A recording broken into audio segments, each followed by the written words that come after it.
परम प्रेम में युग पुरुषोत्तम श्री ठाकुर अनुकूल चंद्र जी के श्री चरणों में मेरा शत कोटि प्रणाम।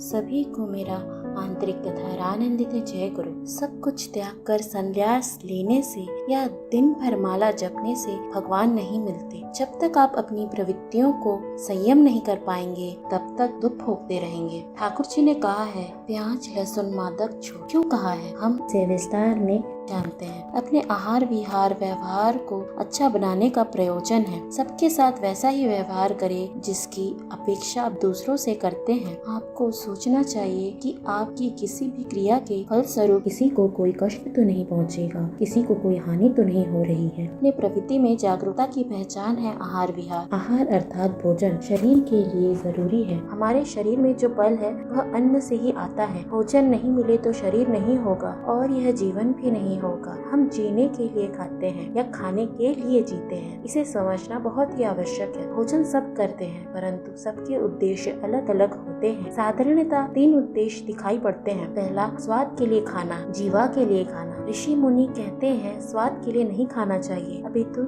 स्वाद लेकर खाना चाहिए। स्वाद के लिए खाने वाले लोग लिप्सा से ग्रस्त होकर अधिक खाते हैं। हर वो चीज खाते हैं जो उनके जीवा को अच्छा लगे, जिसके फलस्वरूप बाद में उन्हें बहुत से बीमारियों का पात्र बनना पड़ता है। दूसरे लोगों का उद्देश्य है स्वास्थ्य के लिए भोजन करना। ऋषि मुनि कहते हैं जो भोजन को औषधि समझकर भोजन करते हैं उन्हें कभी भी औषधि ग्रहण करने की जरूरत नहीं पड़ती। जैसे कि हम आसपास देखते हैं आजकल लोग डाइट बनाकर खाते हैं, जिम जाते हैं, मीठा परहेज करते हैं मोटापे के डर से, जो कि बहुत अच्छी बात है। किंतु स्वस्थ होने का अर्थ केवल तन की तंदुरुस्ती नहीं बल्कि प्रशांत आत्मा, संयत इंद्रियां हो और मन प्रसन्न हो तो वह मनुष्य स्वस्थ है। भोजन करना है तो केवल शरीर के स्वास्थ्य का ही नहीं अपितु जो मन और आत्मा और इंद्रियों को शक्तिशाली बनाए ऐसा भोजन होना चाहिए। तीसरा उद्देश्य है साधना करने के लिए भोजन ग्रहण करना। साधु संत साधना में मन और तन को स्वस्थ रखकर ईश्वर में लगा सके उसलिए खाते हैं। उतना ही खाते हैं जिससे वह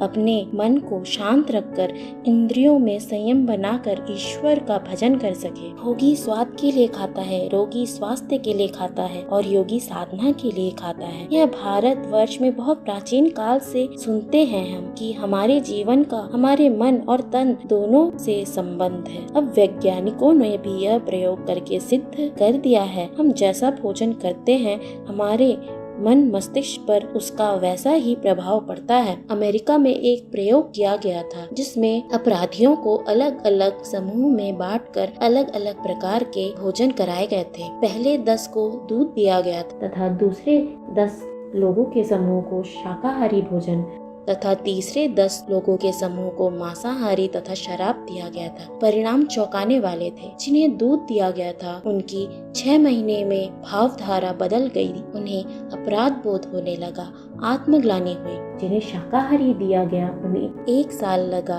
उनकी भी विचारधारा में परिवर्तन हो गया। परंतु जो मांसाहारी थे उनकी आपराधिक प्रवृत्तियां और बढ़ गई। और भी बहुत से ऐसे प्रयोग हुए हैं तथा लंबे समय के इन प्रयोगों के बाद ये सिद्ध कर दी गई भोजन का हमारे मन से गहरा संबंध है। हमारे शास्त्रों और आयुर्वेद में 3 प्रकार के भोजन होते हैं, तामसिक, राजसिक और सात्विक। और यह 3 प्रकार अलग अलग आवृत्ति के प्रतीक बताए गए हैं। पहला, राजसिक भोजन। राजसिक भोजन वह भोजन होते हैं जो अधिक तेल मसालों से बनते हैं, स्वाद बढ़ाने वाले भोजन होते हैं। यह राजसिक भोजन को राजाओं का भोजन भी कहा जाता है। दूसरा होता है तामसिक भोजन। तामसिक भोजन वह जो हमारी प्रवृत्तियों को तामसिक बनाते हैं। जितने भी अभक्ष्य पदार्थ हैं जो हमारे प्रमोद उत्तेजनाओं को बढ़ाते हैं सब तामसिक होते हैं, जैसे कि मांस, मछली, प्याज, लहसुन आदि। सात्विक भोजन अर्थात सादा भोजन जो सद्गुण प्रधान व्यक्तित्व की पहचान है। सात्विक आहार सुख का आधार है। इसे सबसे शुद्ध और शरीर के लिए अच्छा माना जाता है। शास्त्रों के अनुसार राजसिक भोजन राजाओं द्वारा सेवन किया जाता था। तामसिक भोजन राक्षसों तथा दानवों द्वारा सेवन किया जाता था तथा साधु संत सात्विक आहार का सेवन करते थे। विशेषज्ञों के अनुसार सात्विक भोजन की यही खासियत है कि यह आपके पेट को आराम देता है और इसे खाने से आपको ताजगी का एहसास होता है। मन भी शांत रहता है, क्योंकि ऐसा भोजन करने वालों को कभी भी पेट संबंधी बीमारी नहीं होती है। आयुर्वेद के मुताबिक सात्विक भोजन करने से मानसिक शांति मिलती है।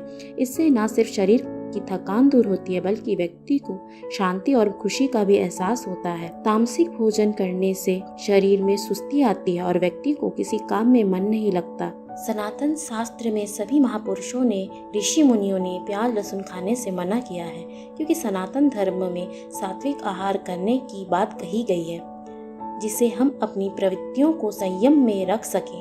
श्री ठाकुर जी की दीक्षा लेने पर लहसुन प्याज त्यागना अनिवार्य नहीं है। आप अपने जीवन को कैसे जीना चाहते हैं, यह आप पर निर्भर करता है। ठाकुर जी ने हमें मना किया है तामसिक आहार ना लेने से। अब आप उनकी बात को कितना मान सकते हैं, यह आप पर निर्भर करता है। जो जितना मानता है, अपने गुरु के पद पर जितना चल सकता है, वह उतना ही सुखी और सफल होता है। अंत में मेरा आप सभी से निवेदन है कि ठाकुर जी की बातों को, उनके आदर्शों को दूसरे तक पहुंचाए।